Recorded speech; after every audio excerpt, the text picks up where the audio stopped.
Alright boys, so today we've just hit 50k on YouTube and we're actually about to hit 60k, so shout out to you guys for that. In celebration, we're going to do a Q&A. I'm going to give Holly my phone, she's going to read them out to us and just see where we end up. Right, we'll start off with the YouTube community questions first. All I posted was, ask me a question for the upcoming 50k Q&A. I'll answer honestly, so let's see if that's the truth. Alright, I'm ready. Shoot the first question. So the first question is, what size board do you skate and what is your favourite setup, including grip tape?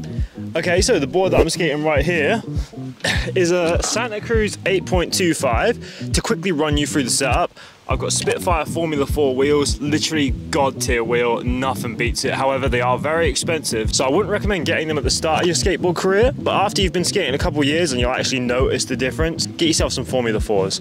My trucks are Slappy trucks. I'd never heard of the brand before this year, but I was at a trade show in January and they just gave me a pair to try, and I've got to say, I've never looked back. They're actually really good. I'll have a link to all the stuff in my skateboard setup in the description. You didn't mention grip tape.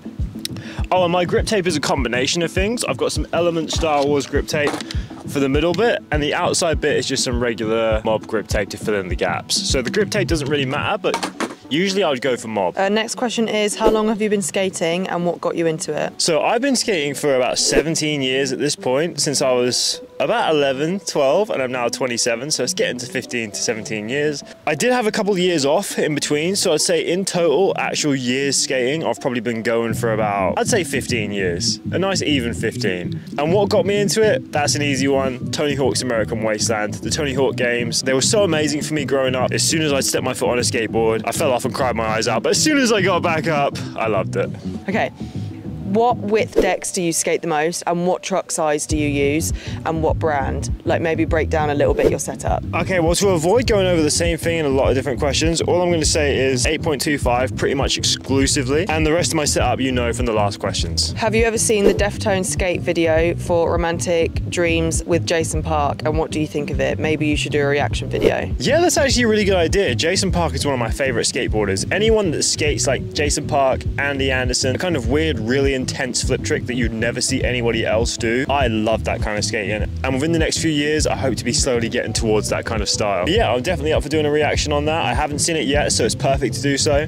Maybe you'll see that on the channel in August. Which reminds me, we're posting every single day in August, so subscribe for that if you haven't already. What makes skate culture so strong? Okay, now skate culture has a lot of great things about it and a lot of really crappy things about it. I'll give you a couple of each. My favorite things are the community aspect of it, when you've got a load of skaters that are loving what they're doing, just the vibe that the skate park brings, and the fact that it brings a lot of people out from their houses. It gets a lot of people away from doing things like drugs. Obviously skaters do smoke a bit of that giggle bush, but that's the least of your worries. It's just a plant at the end of the day. On the other hand though, you do get that certain level of skaters that, like the top 1% of skaters I noticed, are very gatekeepy and are pretty arrogant in the field. Not all of them are like this, just the majority of the ones that I've met in real life. It's just like anything. You're gonna have your saints and you're gonna have your sinners. There's benefits to both. Who are your favourite skaters and have you ever skated with one of them? My favourite skater is definitely Andy Anderson at the moment. His style, just incredible. Have I skated with him? Sadly not yet. Spoken to him a few times on Instagram. Hopefully one day we'll get a little freestyle session in with him. Also Richie Jackson, love that guy's style. Although he's a bit sus in the comment sections online that I've seen. Maybe I'll just leave it with Andy Anderson for now. Favourite tricks to do and see being done? So my favourite tricks to do are like go-to tricks like tray flips, hard flips. Recently learnt one yesterday or the day before yesterday called the bubble shove it. I've got a tutorial coming for that this week. My favourite tricks at the moment are definitely hard flip and tray flip. Oh, and I also love a nice double kick flip, a very underrated trick. Double kick flips to me, love that. I'd probably put that above tray flips right now actually. So let's say hard flips and double flips. If you could skate with anyone pro or not, who would it be, dead or alive? Well, I prefer them to be alive, definitely. I don't know any dead skateboarders. What about Andy Mulligan, whatever his name is? Who? The first professional skateboarder. What's his name? Andy? Huh? Mulligan? I have no idea what you're talking about. That skateboarder who's like, you know, a bit weird in interviews and was a bit like strange. I can't remember his name. Who the hell is Andy Mulligan? I don't know, I think I could put that name out my arse. I have no idea what you're talking about. The first ever like skateboarder. You've told me his name before. He might still actually be alive, I don't know. I literally have no idea who you're talking about. Okay, well, when I get home I'll Google it and you're gonna have to put a picture of him on the screen. Okay, we'll do that. Okay, but to carry on. If you could skate with any pro skateboarder, who would it be, dead or alive? Obviously, I'd want to skate with Tony Hawk, Rodney Mullen. That's Andy it, Anderson. Rodney Mullen! Rodney Mullen, Andy Mulligan.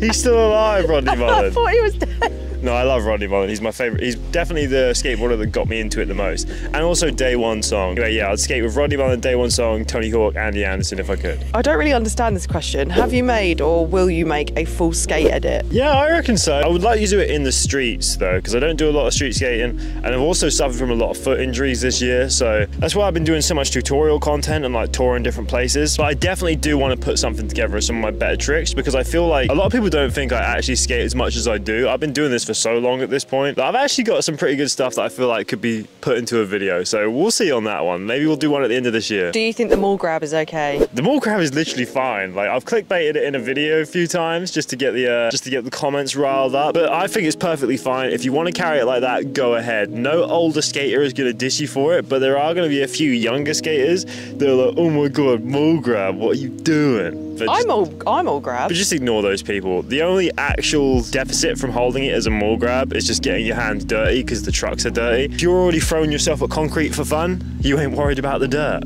So do what you want to do and move on. What's your favourite skate brand? This is an easy one. escapismskateboards.com for all your skateboard needs. Other than your skate brand, what would your next one be? I just don't think any other brand compares. You're right. They're all pretty shit compared to ours. Best advice to maintain your body, not get injured while starting. In brackets, they're 25. Okay, well this is great because I'm 27, so we're very similar age. When I was 23, 24, I started going to the sauna. The sauna is the #1 best thing for injury prevention and injury recovery once you've been hurt. So if you're going in there like say 3 to 4 times a week, that's a perfect amount. Just stretch out all your bones and joints. It's literally the only reason why my feet heal quickly. And all the times where I've landed on my ankle at a literal 90-degree angle and walked away like it was nothing, I contribute that completely to stretching out in the sauna and just increasing that range of motion. Like, these are obviously basic ones. Do stuff like that before you skate. That will increase the range of motion on your ankles, and then just stretch out your joints and stuff like that. We'll do a whole video on the stretches and stuff for different parts of skateboarding, but my biggest tip is the sauna. And also go into it being aware that the first couple times you go into the sauna is gonna suck. It's super hot, it's hard to breathe, but just tough it out. Go for like 3 minutes the first time, come back another day, maybe a couple days later, do 5 minutes, slowly build yourself up, maybe 1 minute at a time. At the moment, I do about 20 minutes, then take a break, and then do another 10, then take a break, then do another 10, so I end up doing 40 minutes total. But that's after years of doing it, so ease yourself into it slowly. Main takeaway is get yourself in the sauna. Do you ever break boards on purpose? I've broken boards on purpose for videos, but never like a brand new one. It's always one that is already cracked or like that I couldn't give away to one of the younger kids, because I give a lot of my boards away to the younger skaters, because when I was young, people did that for me. So you got to pass the buck somehow. This is my favourite question. How many cats do you have? We have 2 cats, Raven and Willow. Raven we call the fat cat. Willow is the pran cat. She's always scared of everything. Raven's the most friendly. Let me know which one you think is the favourite in the comments below. Oh no, you can't. Let me know which one is your favourite in the comments below. Do you have another job besides being an influencer? Greetings from Germany. What's up, Germany? Yeah, no, I don't actually have another job. I just sit here in my camping chair and make videos. But no, seriously, we do make enough money from this to sustain us full time. Holly is employed by me part-time, so she helps us film the videos. All the travel and stuff that we go to, like Spain, Switzerland and all that, that's all paid for by the content. As we did have a contract with Snapchat, however, the contract with Snapchat is over now, so we don't have as much money coming in as we once did. So if you would like to help support us, if we've helped you in any way, consider becoming a member. They start at literally 99 cents. But yeah, we're full time these days. How many times have you run into police at a skate spot and got a ticket? Literally never. It's not the sort of thing that happens over here, is it? Yeah, no, it doesn't happen in the UK. They don't give out tickets. What you'll find is if you're skating a street spot, you'll just have... In fact, to be honest, I've never had the police call on me skating a street spot in England, never. No, it's not the sort of thing that happens. You do get Karens and like people that want to step in the way and get rude to you for no reason, who think they're the boss man. But when it comes to the actual police, I've never had an issue. They kind of just stop and watch, don't they, a lot of the time? Yeah, and in Europe, like Spain and stuff, the police absolutely love the skateboard scene there. If you're skating a street spot, they'll stop and clap. They love it. It's a completely different atmosphere, even to the UK. In the UK, it's tolerated. In the EU, it just seems to be appreciated. Do you like mini cruiser boards? I just freaking love my mini cruiser and don't see much content about it on YouTube. So I don't really use the cruiser boards because I can get around and do everything on this, but I can see why most people do, because the cruiser boards just are so much faster and easier to get about on, especially if you live in a city. So there is a commenter that I do see in my comment section recently that's like on day 12 or whatever it is of asking for a cruiser board review. Maybe that was you. It's coming soon, so just stay posted for that. What are your thoughts on Rodney Mullen? Obviously a god tier skateboarder, literally the inventor of the kickflip and almost every other flip trick. You can't fault him. It doesn't get much more iconic than Rodders. Andrew Mulligan. What are your favourite trucks? So my favourite trucks are, to be honest, I don't really have a favourite truck. I don't have any loyalty to a truck company. The slappy ones feel exactly the same as Independents. Independents are really good as well. Once you get to that top level of truck, the Thunders, the Independents, the Crux, all those kind of things, it doesn't really make much difference. Apart from the size of the truck and if they're hollow or not, it really doesn't matter what brand they are. I would just make sure you go for a truck size that fits your board. You can look that up online. We also have a size guide in our Discord server. Personally, if you're going to be getting into a lot of flip tricks, make sure your trucks are hollow. You spend like an extra £5–10 to get the hollow versions, but it makes the board so much lighter, which is not only great for how easy it is to flip, also if it comes spinning around, hits you in the shin, it's going to weigh less and thus cause less damage. So benefits on both sides. Could you do a game of skate between you and Ashley Mercer? Funny you should ask that, actually. There's already one on the channel. I'll link that in the description. Me and Ashley did a game of skate about 18 months ago at this point. We're definitely due for a rematch though. We're gonna meet up with him at the end of summer. Gonna go up to Sheffield for a week and film a bunch of content. So look forward to that if you haven't subscribed already. And I'm sure there'll be another game of skate in there. Maybe a couple, we'll see. How do you commit? I'm such a pussy. Stop being a pussy. This person says, why are you so cool? And I also need tips on a front pop shove. The first question, Holes will answer. He's just cool because look at him. Look at his style. Look at him. He's so cute. I'm cool because I got a Gengar jumper. A Gengar woolen jumper. All the cool, and my Pikachu hat. Like, Yeah. you can't, literally, how does it get much better than that? Bubble flip or rail flip tutorial, please. Alright, we'll do both of them. The bubble flip I've done a tutorial on before, but it definitely needs to be remade, so I'm going to go back and do that next week. I've also just done one on the bubble shove it, which is a great first step to that bubble flip. And the rail stand flip, I'll also do another tutorial on that, but that is way easier than the bubble flip, so maybe we'll get to that first and then slowly build our way up. How do you feel about scooters?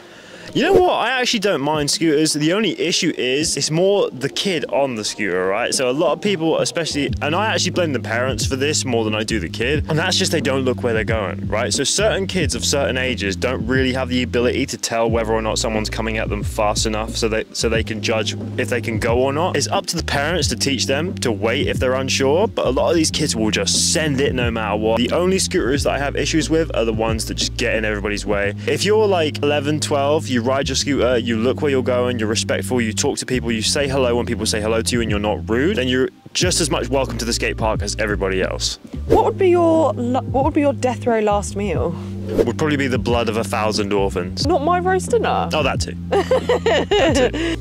Any secret tips for a tray flip? There's nothing really secret about it. There's plenty of tutorials online that tell you exactly how to tray flip. Personally, and you'll hear this everywhere, reason being, because it's true, it's all in the back foot. You just gotta have your back foot in that pocket of the tail, right in between the bolt and the tip of the tail. That and jumping off that, putting all your weight into that when you jump, that's going to cause you to get the perfect tray flip. It's going to be one of them things where it's like a muscle. You've got to train it and train it and train it to actually get it to a point where it's good enough. But once you get there, there's no going back. We'll do two more questions. Okay. So pick your best two. Okay, so what's your favorite shoe brand? Shoe brand is actually probably Nike. They just do such a consistent level of great skate shoe. My personal favorite ones are the e-shod Webz. Right now, I've had literally 3 pairs of those in a row. They're so good. My second favorite and honorable mention is Vans. The old school pros are amazing, but if you're buying Vans skate shoes, do not buy the ones that don't have the pop cush insole. If you look inside the shoe, it will say pop cush in there. Those are the ones that have the impact absorption, and any other ones that don't have that, completely pointless, waste of money, don't bother. Pop cush insole or Nike SBs can't get better than that in my opinion. Okay, so there's 3 more questions that I quite like. The first one is this one. Why the Machine Gun Kelly aesthetic? Well, it's not really my fault. I've got a similar haircut, and it's just the face shape that I guess everyone just clicks on. I just don't really know otherwise. Obviously, I love Machine Gun Kelly and his music, and there was a time where I would like dye my hair blonde and that on top, but now it's quite completely different. Like, it's just the tattoos and the face shape, I guess. And the nose piercings. Yeah, well, I've got 2. He's got 3. Yeah, but you've got very similar noses, I think. Yeah, but how many people have nose piercings? Yeah, that's true. Like, you can't just be like, oh, okay, he's copied that. Yeah. And plus, I had my nose pierced before Machine Gun Kelly, so get off my back. What's your thoughts on Creature skateboards? Creature skateboards are actually pretty good. I had one, didn't I? Well, it's actually pretty much the same brand as Santa Cruz. I've noticed that their boards are very, very similar, and I think they come from the same distribution place. Personally, I really like Creature boards. I think they're better for like bowl and pool skating rather than street and stuff, just because of the way the concave sits. But personally, I really like them. Okay, and the last question I saw was any certain stretches or workouts skaters can do? Yeah, I think this deserves a video all of its own because there's so many different stretches for different parts of skating that I do. I mentioned earlier in the sauna that I do most of my stretching in there, just because having the heat on your side gives you a better range of motion and you get a much better stretch out session. But I think we'll make that a video of its own. If you want to see that, make sure you subscribe. And if you've got any bonus questions that maybe I didn't answer, drop them in the comments and I'll make sure to reply to every comment. With that being said, guys, thanks for watching. I hope you enjoyed the Q&A, and we're actually about to hit 60K after just hitting 50 last week. So I appreciate you all for that, and I'll see you in the next one.